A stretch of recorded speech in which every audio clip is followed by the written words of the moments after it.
morning, boys and girls. Today we're starting a new book, this time about a little girl. It's called The Secret Garden. It's also about a magical garden. And it's by Frances Hodgson Burnett. It starts like this. There's no one left. When Mary Lennox was sent to Misselthwaite Manor to live with her uncle, everybody said she was the most disagreeable looking child ever seen. It was true too. She had a little thin face and a little thin body, thin light hair and a sour expression. Her hair was yellow and her face was yellow because she had been born in India and had always been ill in one way or another. Her father had held a position under the English government and had always been busy and ill himself.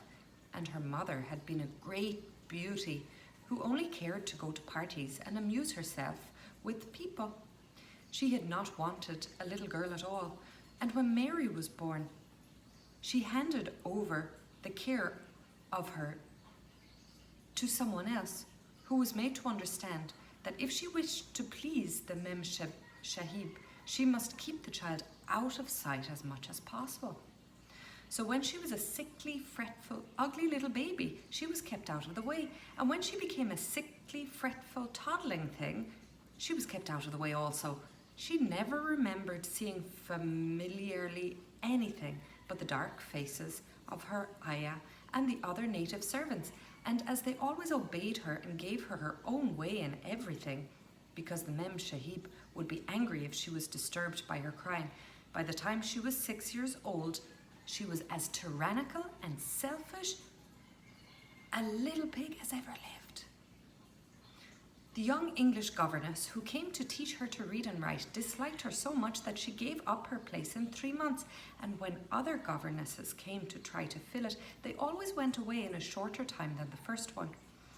So if Mary had not chosen to really want to know how to read books, she would never have learned her letters at all. One frightfully hot morning, when she was about 9 years old, she awakened feeling very cross. And she became crosser still when she saw that the servant who stood by her bedside was not her ayah. "Why did you come?" she said to the strange woman. "I will not let you stay. Send my ayah to me." The woman looked frightened, but she only stammered that the ayah could not come, and when Mary threw herself into a passion and beat and kicked her, she looked only more frightened and repeated that it was not possible for the ayah to come to Missy Sahib. There was something mysterious in the air that morning. Nothing was done in its regular order, and several of the native servants seemed missing, while those whom Mary saw slunk or hurried about with ashy and scared faces. But no one would tell her anything, and her ayah did not come. She was actually left alone as the morning went on, and as a last she wandered out into the garden and began to play by herself under a tree near the veranda.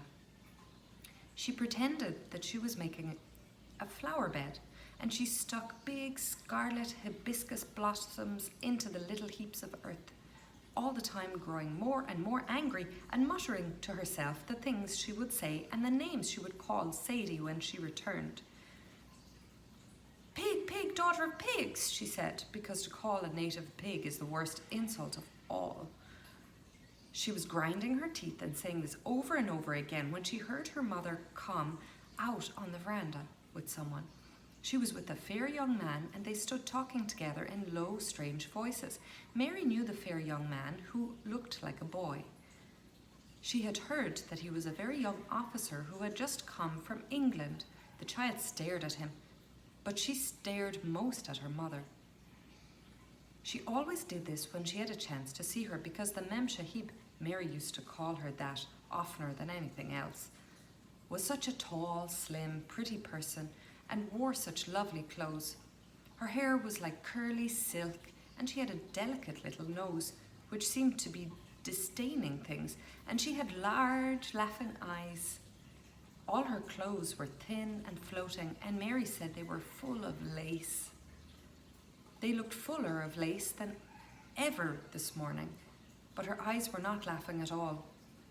They were large and scared and lifted imploringly to the fair boy officer's face. "Is it so very bad? Oh, is it?" Mary heard her say. "Awfully," the young man answered in a trembling voice. "Awfully, Mrs. Lennox. You ought to have gone to the hills 2 weeks ago." The Memshahib wrung her hands. "Oh, I know I ought," she cried. "I only stayed to go to that silly dinner party. What a fool I was." At that very moment, such a loud sound of wailing broke out from the servants' quarters that she clutched the young man's arm, and Mary stood shivering from head to foot. The wailing grew wilder and wilder. "What is it? What is it?" Mrs. Lennox grasped. "Someone has passed away," answered the boy officer. "You did not say it had broken out among your servants." "I did not know," the Memshahib cried. Come with me," and she turned and ran into the house. After that, appalling things happened, and the mysteriousness of the morning was explained to Mary. The cholera had broken out in its most fatal form, and people were passing like flies. The ayah had been taken ill in the night, and it was because that the servants had wailed in the huts. Before the next day, 3 other servants and others had run away in terror. There was a panic on every side. During the confusion and bewilderment of the second day, Mary hid herself in the nursery and was forgotten by everyone. Nobody thought of her, nobody wanted her, and strange things happened of which she knew nothing. Mary alternately cried and slept through the hours. She only knew that people were ill, and she heard mysterious and frightening sounds. Once she crept into the dining room and found it empty, though a partly finished meal was on the table, and chairs and plates looked as if they had been hastily pushed back when the diners rose suddenly for some reason. The child ate some fruit and biscuits, and being thirsty, she drank a glass of wine, which stood nearly filled. It was sweet, and she did not know how strong it was. Very soon it made her drowsy, and she went back to her nursery and shut herself in again, frightened by cries she heard in the huts and by the hurrying sound of feet. She was so sleepy that she could scarcely keep her eyes open, and she lay down on her bed and knew nothing more for a long time. Many things happened during the hours in which she slept so heavily, but she was not disturbed, and the sound of things being carried in and out of the bungalow did not disturb her.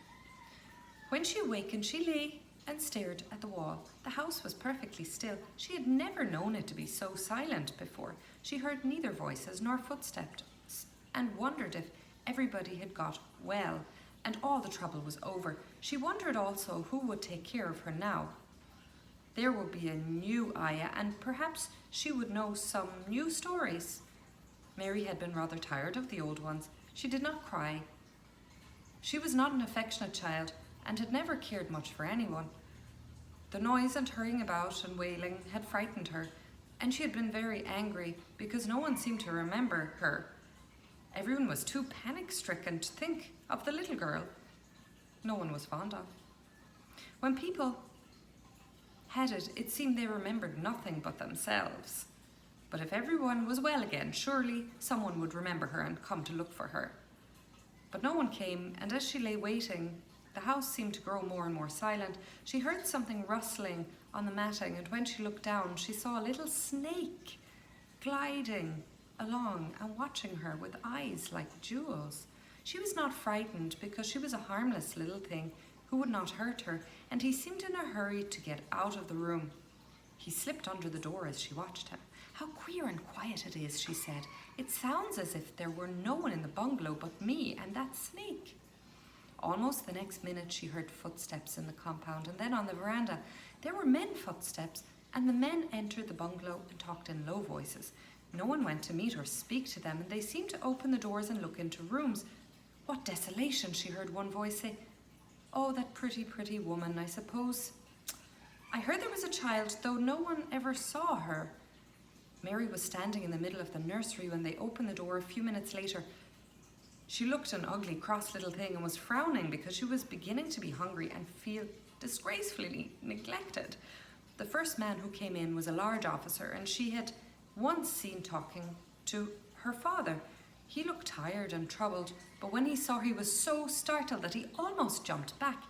"Barney," he called out, "there is a child here, a child alone in a place like this. Mercy on us, who is she?" I am Mary Lennox, the little girl said, drawing herself up stiffly. She thought the man was very rude to call her father's bungalow a place like this. I fell asleep, and I have only just wakened up. Why does nobody come? It is the child no one ever saw, exclaimed the man, turning to his companions. She had actually been forgotten. Why was I forgotten? Mary said, stamping her foot. Why does nobody come? The young man, whose name was Barney, looked at her very sadly. Mary even thought she saw him wink his eyes as if to wink tears away. Poor little kid, he said. There is nobody to come.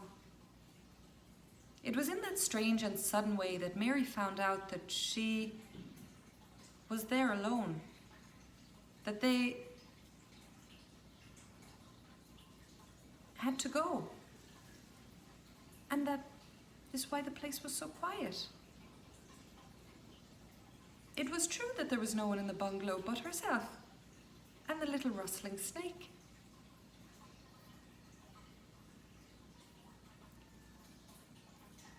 That is the beginning of the story about Mary Lennox. Mary Lennox is going to have quite an adventure. She's going to go on a journey to another house. And in that other house, she's going to find a very special place. That's why it's called the Secret Garden. I can't wait to find out what happens when she goes to the new place and finds the special magic garden. We will continue the story tomorrow, chapter 2. That was one chapter. Have a great day. Bye.